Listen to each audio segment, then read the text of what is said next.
দুৰ্ভাগ্যজনক কথা যে অসমত বিশেষকৈ অসমত আজি আমি সন্দেহজনক নাগৰিকৰ কাৰণে প্ৰতিবাদ কৰিবলগীয়া হৈছে আৰু আমি ইয়াৰ পৰাই সকীয়াই দিব বিচাৰিছো যে গোলাঘাট জিলাখনত সন্দেহজনক নাগৰিকৰ চৰণীয়া পথাৰ হ'বলৈ দিয়া নহ'ব। আৰু আপোনালোকে লক্ষ্য কৰিব যে এই সন্দেহজনক নাগৰিক যি আমি সততে মিয়া বুলি উল্লেখ কৰোঁ, যি বাংলাদেশী মূলৰ যিখিনি মানুহ মিয়া, আৰু তেওঁলোক আৰু মেটাকাৰ মাজত কোনো পাৰ্থক্য নাই। এইফালে চফা কৰিব, ইফালে আকৌ চানি ধৰিব। আমি সন্দেহ প্ৰকাশ কৰিছো যে যিহেতু অসমৰ বিভিন্ন প্ৰান্তত এইবিলাক উচ্ছেদ চলিছে, তেওঁলোকে তাৰে সুবিধা লৈ পেলাই আহি পেলাই যে গোলাঘাট জিলাখনত তেওঁলোকে খোপনি পুতিব নোৱাৰে, তাৰ কাৰণে যেন প্ৰশাসনে সিদ্ধান্ত লয়। আৰু ইতিমধ্যে উৰিয়াম ঘাটৰ পৰা আৰম্ভ কৰি আমাৰ যিখিনি বনাঞ্চল আছিলে একেবাৰে সীমামূৰীয়া নেঘেৰিবিল অঞ্চললৈকে যিটো ৰুট আছে, এই যিখন 400-500 হেক্টৰ মাটিত যি অবৈধ বেদখল চলিছে, সেইখিনি যেন চৰকাৰে অতি সোনকালেই মুক্ত কৰে আৰু এক দৃষ্টান্তমূলক হৈ পেলাই তেওঁলোকক বেলেগত মানে বিতাড়িত কৰে, নিজৰ দেশলৈ বিতাড়িত কৰে। এই আমি ইতিমধ্যে প্ৰশাসনক এখন 80জনীয়া আমি তালিকাও দিছো এই সন্দেহজনক নাগৰিকৰ। কিছু গোপনীয়তাৰ খাতিৰত আমাৰ নামখিনি আজি আপোনালোকৰ আগত ৰাজহুৱা কৰা নাই, কিন্তু ইতিমধ্যে আমি প্ৰশাসনক দিছো আৰু আমি আশা ৰাখিছো যে এই বস্তুটোত অতি প্ৰশাসনে গুৰুত্ব আৰোপ কৰি পেলাই শীঘ্ৰে যেন এই বিষয়টো সমাধান কৰে।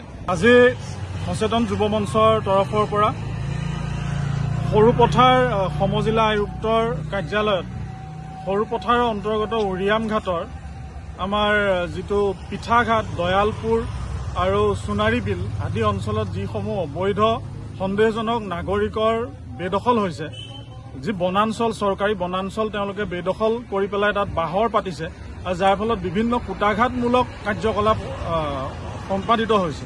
গতিকে সেই স্থানসমূহৰ পৰা যি সময়ত অসমৰ বিভিন্ন স্থানত বেদখল চলি আছে, অসমৰ বিভিন্ন সন্দেহজনক নাগৰিকৰ বসবাস কৰা স্থানসমূহত যি বেদখল চলি আছে, সেই বেদখলৰ লগত সংগতি ৰাখি সৰুপথাৰত আমাৰ উৰিয়াম ঘাট অঞ্চলৰ অন্তৰ্গত উক্ত স্থানসমূহতো অতি সোনকালে বেদখল কৰি বেদখল মুক্ত কৰিবৰ কাৰণে প্ৰশাসনক অনুৰোধ জনাইছো আৰু সৰুপথাৰ জিলাৰ সমজিলা আয়ুক্তৰ যোগেদি এই বিষয়টো আমি মুখ্যমন্ত্ৰী মহোদয়লৈ, মাননীয় মুখ্যমন্ত্ৰী মহোদয়লৈ স্মাৰক পত্ৰ আগবঢ়াইছো।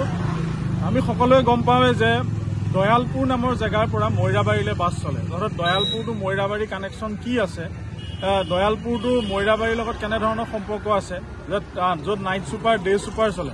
গতিকে এই বিষয়বোৰ ৰাইজে বুজি উঠিছে, সৰুপথাৰবাসী ৰাইজে বুজি উঠিছে, গোলাঘাটবাসী ৰাইজে বুজি উঠিছে। গতিকে ইয়াৰ তীব্ৰ প্ৰতিবাদ কৰি এই সমস্যাবিলাকৰ পৰা মুক্তি পাবৰ কাৰণে, সৰুপথাৰবাসী ৰাইজক সমস্যাবিলাকৰ পৰা মুক্তি দিবৰ কাৰণে, লগতে যে গোলাঘাট জিলাৰ যি এই অবৈধ নাগৰিকসমূহৰ কাৰণে, সন্দেহজনক নাগৰিকসমূহৰ কাৰণে গোলাঘাট জিলাৰ যি ধৰণৰ জনবিন্যাস, জনগাঁথনিৰ পৰিৱৰ্তন হৈছে, তাক আমি বুজি উঠিছো আৰু প্ৰত্যেকজন সচেতন নাগৰিকে আজিৰ তাৰিখত বুজি উঠিছে। গতিকে ইয়াৰ পৰিত্ৰাণ পাবৰ কাৰণে মাননীয় মুখ্যমন্ত্ৰী মহোদয়লৈ আমি স্মাৰক পত্ৰৰ জৰিয়তে সৰুপথাৰ অন্তৰ্গত উৰিয়াম ঘাট জিলাৰ দয়ালপুৰ, পিঠাঘাট, সোণাৰীবিল আদি অঞ্চলসমূহত উচ্ছেদ কৰি তাৰ স্থানীয় থলুৱা ৰাইজক, খিলঞ্জীয়া ৰাইজক ন্যায় দিবৰ বাবে অনুৰোধ জনাইছো।